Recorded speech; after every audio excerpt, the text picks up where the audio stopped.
Ada beberapa manfaat atau buah dari keikhlasan kita dalam beribadah.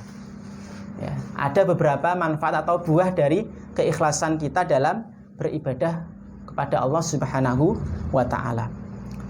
Yang pertama adalah orang yang ibadah dengan ikhlas karena Allah, niatnya ikhlas karena Allah, dia selamat dari godaan setan. Dia selamat dari bisikan setan atau rayuan setan. Ya, karena setan sendiri pernah bersumpah di hadapan Allah Subhanahu wa Ta'ala seperti disebutkan dalam surat Shad ayat 82 dan 83, ya. Ketika iblis berkata di hadapan Allah, faqala fa bi'izzatika la'ughwiyannahum ajma'in illa ibadaka minhumul mukhlasin. Ya, iblis berkata, maka demi keagunganmu ya Allah, ya, la'ughwiyannahum, niscaya aku akan menyesatkan manusia ajma'ina, semuanya. Nah, ini sumpah iblis di hadapan Allah, ya. Demi keagunganmu ya Allah, sungguh aku akan menyesatkan seluruh manusia. Illa ibadaka, kecuali hamba-hambamu, minhumul mukhlasin, ya, kecuali hamba-hambamu yang ikhlas dalam beribadah. Nah, jadi setan itu menyerah kalau melihat orang yang ibadahnya ikhlas, nggak bisa menggoda. Karena apa? Orang yang ikhlas dalam ibadah itu dia tidak mengharapkan apa-apa.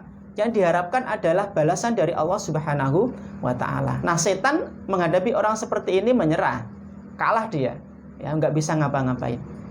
Ya, maka salah satu yang bisa menyelamatkan kita dari godaan setan itu adalah ketika kita ibadah dengan ikhlas. Kemudian yang kedua, di antara buah keikhlasan, yang kedua adalah orang yang berniat ikhlas melakukan suatu ibadah, maka dia akan mendapatkan pahala dari apa yang dia niatkan, meskipun pada akhirnya nanti dia tidak jadi melakukannya.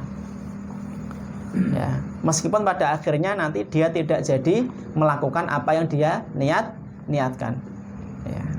Contohnya begini, ada orang ketika hendak tidur, ya, itu berniat akan melakukan sholat tahajud nanti di sepertiga malam yang terakhir.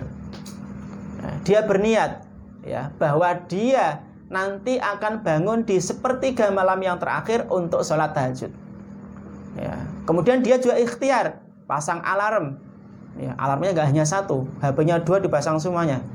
Yang satu jam 3, yang satu jam setengah 4. Ya. Tujuannya apa? Biar dia bisa bangun.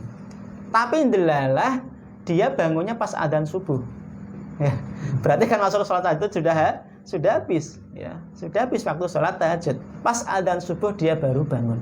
Nah, orang seperti ini tetap akan mendapatkan pahala sholat tahajud. Karena apa? Dia sudah meniatkan itu dengan sungguh-sungguh. Ya, sebagaimana sabda Rasulullah dalam sebuah hadis riwayat Imam Nasa'i, man ata ila firashihi wa huwa yanwi ayyaquma minal laili faghalabathu ainahu hatta asbaha kutiba lahu ma nawa.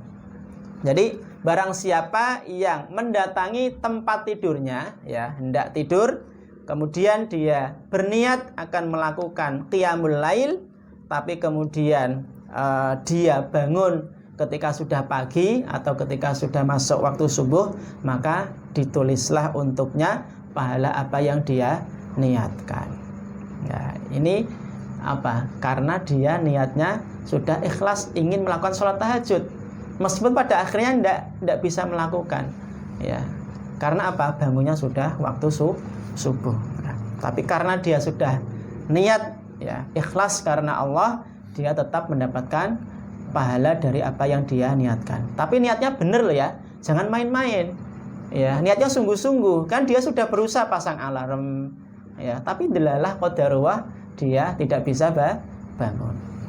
Nah, ini contoh lain adalah dulu, ya, pada zaman Rasulullah SAW ada beberapa orang laki-laki yang mereka itu berniat untuk ikut perang Tabuk bersama Rasulullah Shallallahu Alaihi Wasallam. Ya, jadi ada beberapa orang laki-laki yang sudah bertekad, sudah berniat sungguh-sungguh akan ikut perang Tabuk bersama Rasulullah. Tapi indilalah qadarullah, menjelang keberangkatan mereka itu sakit. Ya, jadi beberapa orang tadi itu sakit. Ya, akhirnya tidak jadi ikut perang. Maka kemudian setelah perang selesai, Rasulullah bersabda di hadapan para sahabatnya. Beliau menyampaikan, inna bil madinati larijalan masirtum masiron wala qata'tum wadiyan illa kanu ma'akum habasahumul maradu. Wa fi riwayatin illa syarakukum fil ajri. Sesungguhnya di Madinah itu, ya, kata Rasulullah, ada beberapa laki-laki yang, ya, mereka itu mendapatkan apa yang seperti kalian dapatkan, maksudnya pahala. Ya. Mereka mendapatkan seperti pahala yang kalian dapatkan. Ya. Para sahabat heran, loh kok bisa? Mereka di Madinah nggak ikut perang kok dapat pahala seperti kami? Ya, beliau menjelaskan mereka itu sudah berniat untuk ikut perang, tapi mereka terhalang oleh udzur sakit. Ya. Jadi sudah bertekad dari awal ingin ikut perang. Ya, tapi qadarullah menjelang keberangkatan mereka sakit. Maka mereka tetap mendapatkan pahala dari apa yang mereka niatkan. Ya, hadis riwayat Muslim.